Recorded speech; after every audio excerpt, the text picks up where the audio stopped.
Jadi, pada episode kisah nyata mengerikan dari internet kali ini, gue akan menceritakan 3 kasus yang semakin lama lo tonton video ini, semakin mengerikan kasusnya. Maka dari itu, tonton sampai habis. Nah, sebelum kita masuk ke detail kasusnya, hai semua, nama gue Ewing, dan kalau lo suka menonton video tentang kisah nyata mengerikan, subscribe Ewing HD, lalu nyalain notifikasinya, karena gue bakal upload 1 atau 2 video setiap minggunya. Lalu, di akhir video, tulis pendapat lo di kolom komentar mengenai kasus-kasus di dalam video ini. Cek juga link affiliate perihal flanel super keren dan nyaman ini di bagian affiliate yang ada di bawah.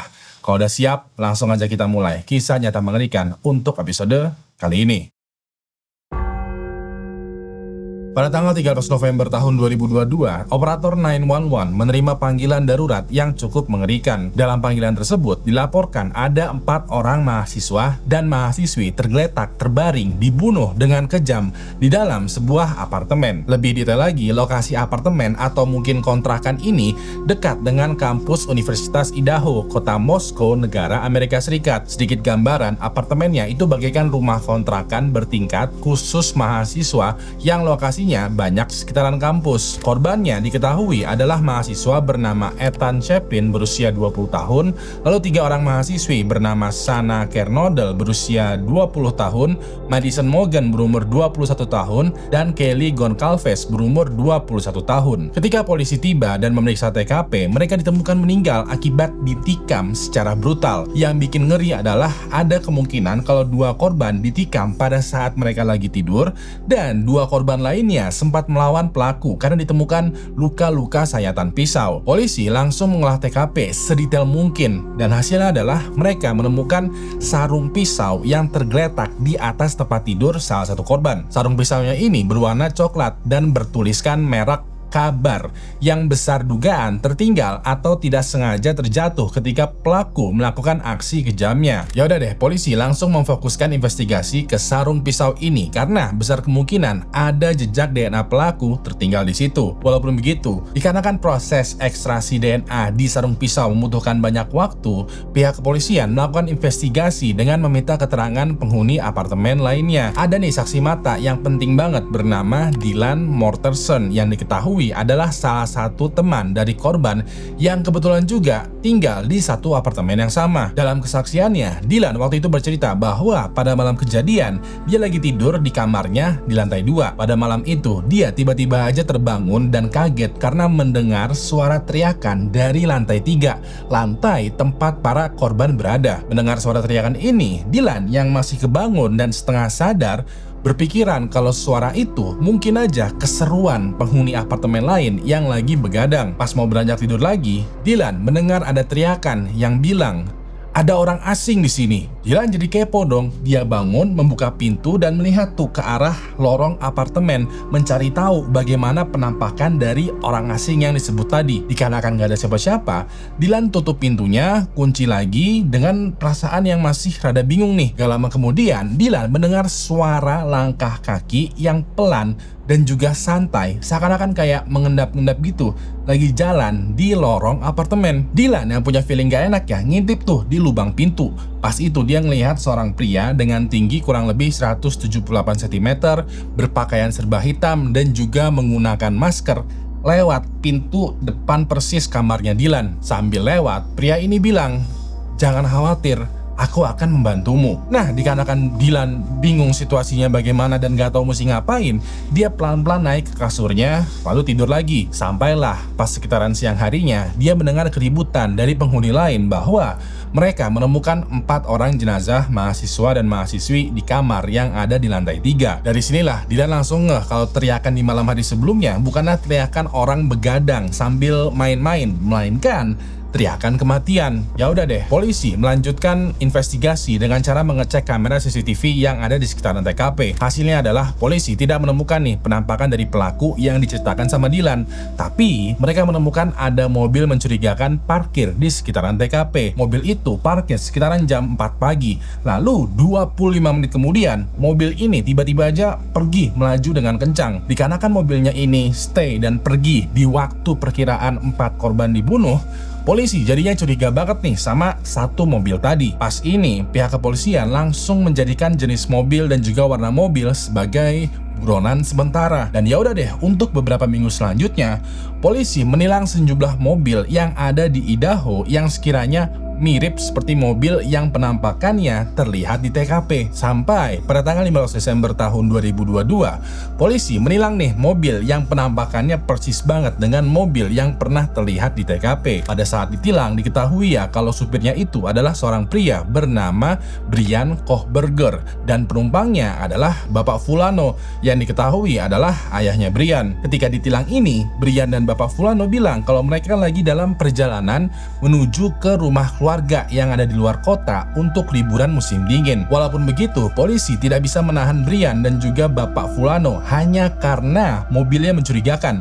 hanya karena mobilnya terlihat sama dengan mobil yang ada di TKP. Mau nggak mau, polisi mencari angle lain untuk bisa menangkap dan menginterogasi Brian ataupun Bapak Fulano. Pas itu, ada seorang detektif nih yang ditugaskan untuk mengintai Brian dan juga Bapak Fulano. Kita sebut saja detektif ini dengan sebutan Detektif Fulan. Selain memperhatikan aktivitasnya Brian, Detektif Fulan juga mengambil tuh sampah yang udah dibuang sama keluarganya Brian untuk dijadikan sampel DNA. Sekedar info ya, di negara Amerika Serikat, sampah yang udah dibuang atau yang udah ada di ruang publik itu boleh diambil sama polisi untuk dilakukan pemeriksaan lebih lanjut. Nah, pas sampah ini diperiksa sampel DNA-nya lalu dicocokkan dengan DNA yang ditemukan di sarung pisau, hasilnya adalah cocok. Ternyata ya, pelaku dari pembunuhan 4 orang mahasiswa dan mahasiswi tadi adalah orang yang pernah polisi tilang, yaitu Brian Kohberger. Ya udah deh, pada tanggal 30 Desember tahun 2022, Brian akhirnya ditangkap oleh polisi di rumah orang tuanya. Dia ditangkap dengan tuduhan sebagai pelaku pembunuhan dari 4 mahasiswa dan mahasiswi Universitas Idaho. Pada saat diinterogasi, Brian tidak mau banyak bicara. Dia hanya menyangkal kalau bukan dialah pelakunya. Walaupun begitu, dikarenakan polisi menemukan DNA yang sama persis dengan DNA-nya Brian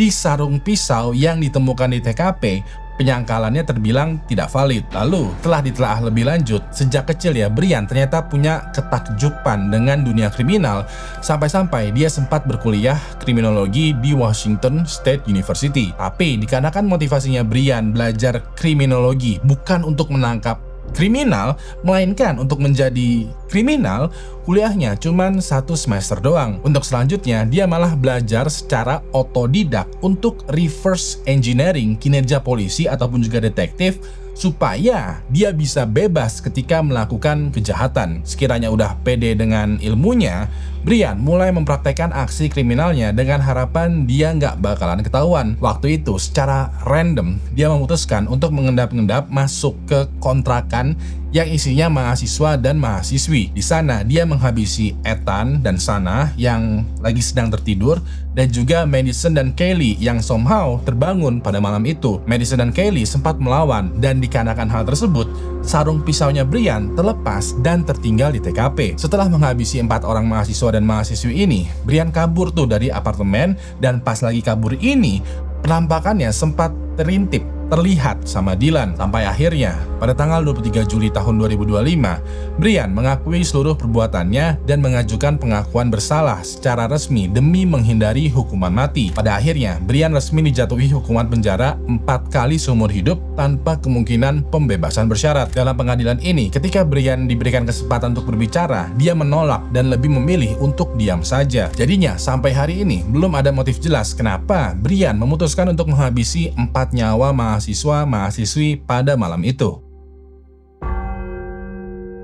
Pada sekitaran tahun 1991, ada sebuah keluarga kecil yang sederhana yang tinggal di Arlington, Texas, negara Amerika Serikat. Keluarga ini terdiri dari seorang ibu muda bernama Cynthia Gonzalez dan putrinya yang masih kecil bernama Jessica Roberts. Diketahui ya, mereka berdua tinggal di apartemen sederhana berduaan aja dikarenakan Cynthia udah bercerai dan pisah rumah dengan suaminya. Walaupun begitu, hubungan Cynthia dengan suaminya terbilang baik-baik aja karena mereka masih sama-sama sayang terhadap anak mereka. Nah, demi memenuhi kebutuhan sehari-hari, Cynthia bekerja sebagai wanita penghibur malam. Pada sore hari di tanggal 16 September tahun 1991, Cynthia menitipkan anaknya di rumah orang tuanya, lalu pergi untuk bertemu dengan klien. Anehnya adalah ketika malam sudah larut, Cynthia masih belum pulang juga ke rumahnya. Orang tuanya yang menunggu di rumah itu mulai rada khawatir nih. Ditambah lagi, Jessica, anaknya tuh ya, yang masih kecil, mulai rewel ingin ketemu sama ibunya. tuanya. Ya udah deh, orang tuanya Cynthia lalu menghubungi mantan suaminya Cynthia untuk nanya,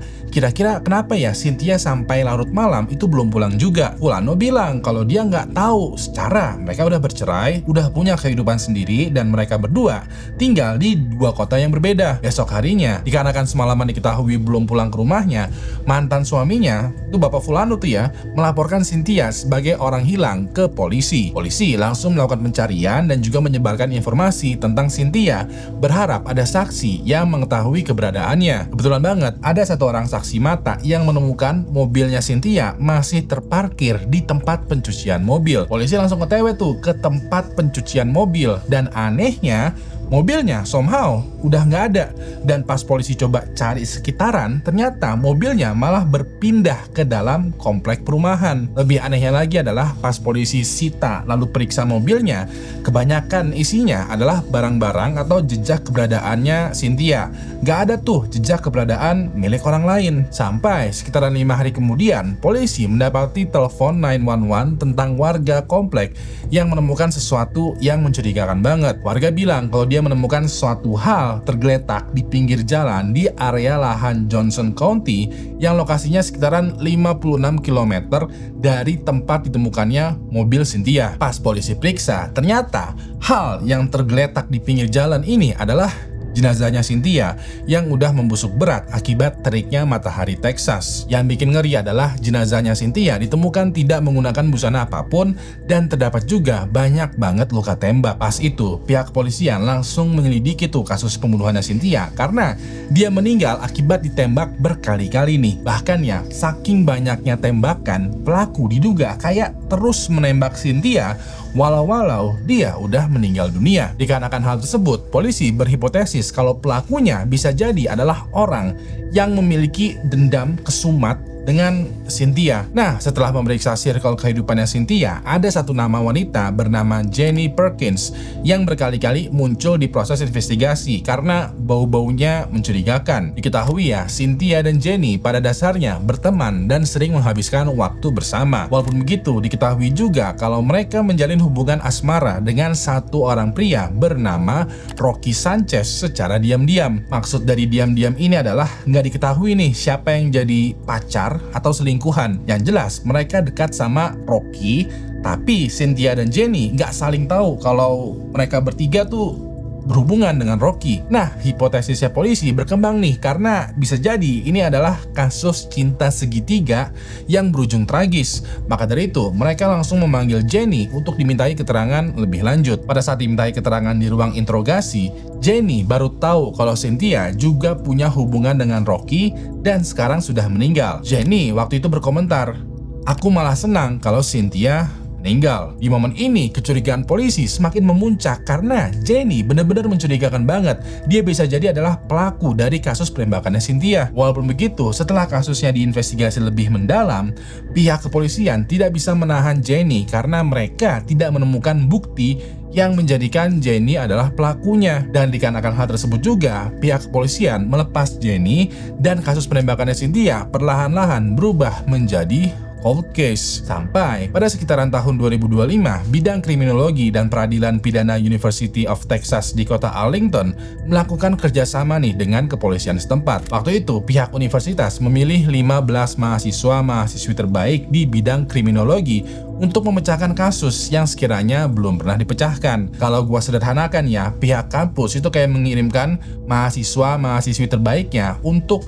magang menjadi detektif beneran, tapi masih dalam pengawasan polisi. Nah, kasus yang dijadikan bahan magang ini kebetulan banget adalah kasus penembakan dan pembunuhannya Cynthia. Selama berbulan-bulan, mereka semua membedah kasus pembunuhannya Cynthia, mulai dari detail kecil, fact-checking, cross-referencing, menyusun ulang kriminologi, bahkan juga reka adegan. Dan dari bekas yang ada, mereka setuju kalau tersangka utamanya besar kemungkinan adalah seorang laki-laki. Walaupun begitu, Jenny Perkins namanya selalu muncul dan dianggap mencurigakan karena dia adalah satu-satunya orang yang mempunyai dendam kesumat terhadap Cynthia. Ya udah deh, para mahasiswa dan mahasiswa ini membangun ulang nih kasusnya Cynthia dengan fokus utama investigasinya adalah Jenny Perkins. Sekiranya kasusnya udah cukup kuat, Mahasiswa dan mahasiswi ini memberikan kasusnya kepada pihak polisian supaya bisa ditindaklanjutin secara resmi. Lalu, pada tanggal 6 November tahun 2025, Jenny resmi ditangkap dan ditahan dengan tuduhan pembunuhan berencana. Walaupun begitu, dikarenakan Jenny saat ditangkap sudah berusia 63 tahun,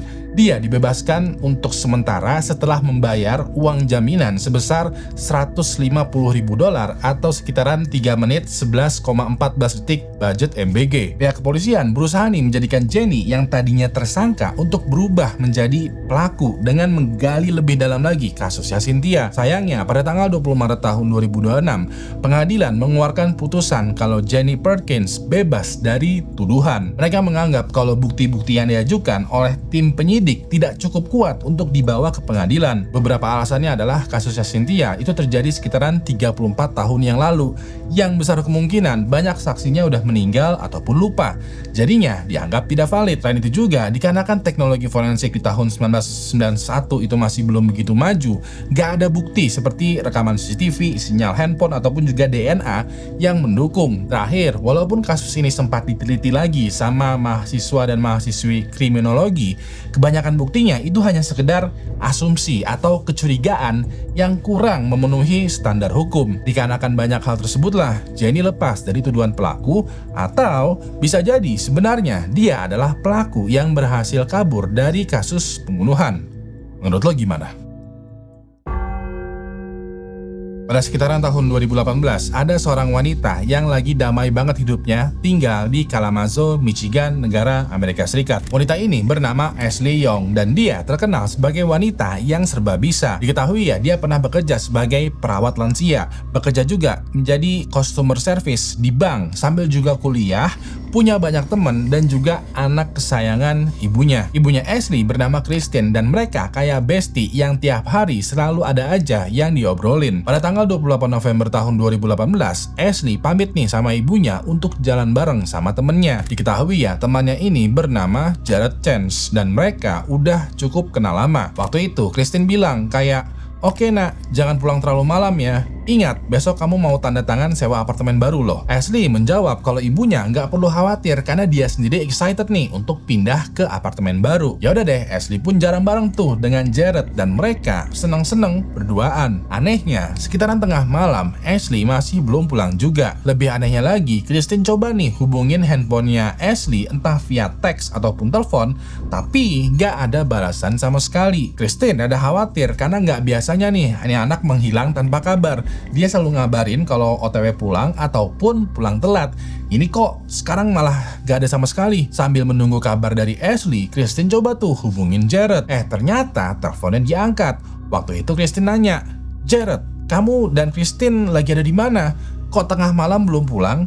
Kalian baik-baik aja kan?" Jared pas ini menjawab, "Oh iya tante, kita lagi ada di bar nih. Saya dan Ashley baik-baik aja, tapi dia kehilangan handphonenya. Kita lagi berusaha nyari dan mungkin sebentar lagi akan pulang." Pas Jared menutup teleponnya, Kristen merasa nggak yakin. Dia berasa kayak habis dibohongin gitu, karena Ashley tuh nggak mungkin seceroboh itu sampai-sampai dia kehilangan handphone. Tanpa pikir panjang ya, Kristen langsung pergi ke kantor polisi untuk membuat laporan bahwa Ashley telah menghilang. Tapi polisi rada menolak dan mager untuk bertindak karena Ashley sudah dewasa dan juga masih belum 1x24 jam. Dikarenakan hal tersebut, Kristen mengambil tindakan sendiri dengan tancap gas mobilnya lalu OTW menuju bar yang sempat dibilang Jared tadi. Sesampainya di sana, Kristen mencari tuh keberadaannya Ashley ataupun Jared yang ternyata udah nggak ada di sana. Walaupun begitu, Kristen tidak menyerah. Dia coba ngobrol tuh sama manajer bar, ceritain kondisinya Ashley, lalu minta izin untuk melihat rekaman CCTV. Manajer ini paham dengan situasinya dan pas diperlihatkan cuplikan CCTV, dia melihat kalau Jared dan Ashley beneran mampir ke bar, makan di bagian restoran, pulang, tapi pas keluar tidak terlihat lagi penampakannya di CCTV. Pada titik ini ya, Kristen kehabisan ide. Dia nggak tahu nih Ashley dibawa kemana sama Jared. Yang jelas, Jared pasti tahu tuh keberadaannya Ashley. Lalu, pada tanggal 2 Desember tahun 2018, sekitaran 5 hari setelah Ashley menghilang, polisi mendapatkan laporan dari pemilik rumah duplex. Buat yang belum tahu, rumah duplex adalah satu rumah yang memiliki 2 lantai tapi salah satu lantainya dikontrakin. Nah, pemilik rumah duplex tinggal di lantai bawah sedangkan lantai atasnya dikontrakin. Dalam laporannya, dia mencium bau tidak sedap bersumber dari lantai atas dan juga basement bangunan. Polisi pun langsung datang dan memeriksa rumah duplex tersebut, dan pas diperiksa basementnya nih ya, mereka menemukan sesuatu yang mengerikan. Waktu itu di bagian bawah tangga mereka menemukan kardus yang ada semacam label bekas resi paket yang bertuliskan Jared Chance tapi berlumuran darah. Dan pas kardusnya dibuka, polisi menemukan potongan lengan dan kaki manusia. Selain itu juga mereka melihat nih kain terpal yang pas dibuka nih ya, mereka menemukan potongan torso atau badan manusia. Polisi pun langsung menyegel basement ini sebagai TKP karena jelas banget ada indikasi pembunuhan. Pas ini, awalnya polisi menduga kalau potongan tubuh yang ada di dalam kardus adalah potongan tubuhnya Jared. Tapi setelah diidentifikasi lebih lanjut, ternyata potongan tubuh ini milik Ashley. Dan juga ketika polisi menggeledah tempat tinggalnya Jared yang ada di lantai 2 nih ya,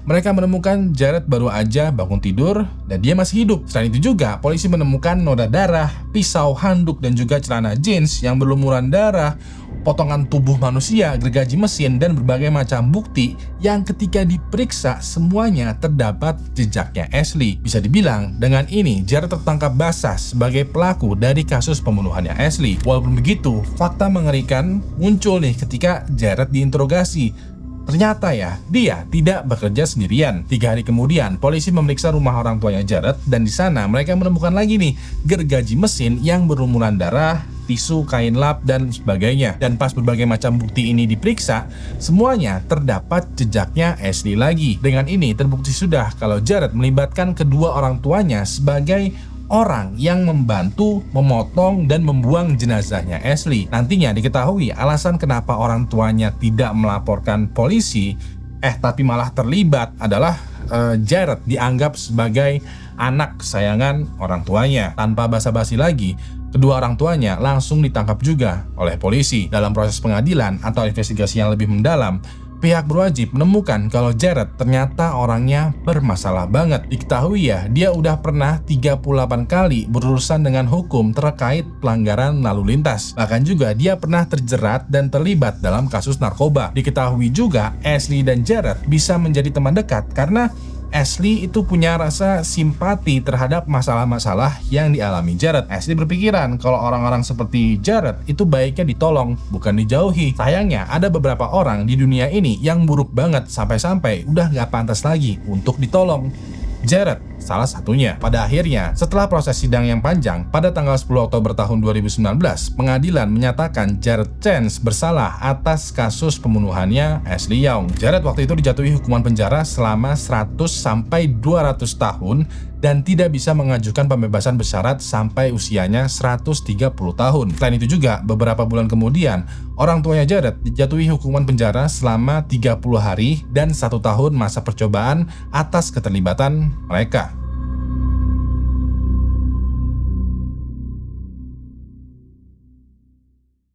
Besar kemungkinan ada jejak DNA pelakunya berpakaian serba hitam dan juga menggunakan masker. Pada saat diinterogasi, Brian tidak mau banyak Pada sore hari di tanggal 16 September tahun 1991, Cynthia menitipkan. Polisi langsung OTW ke tempat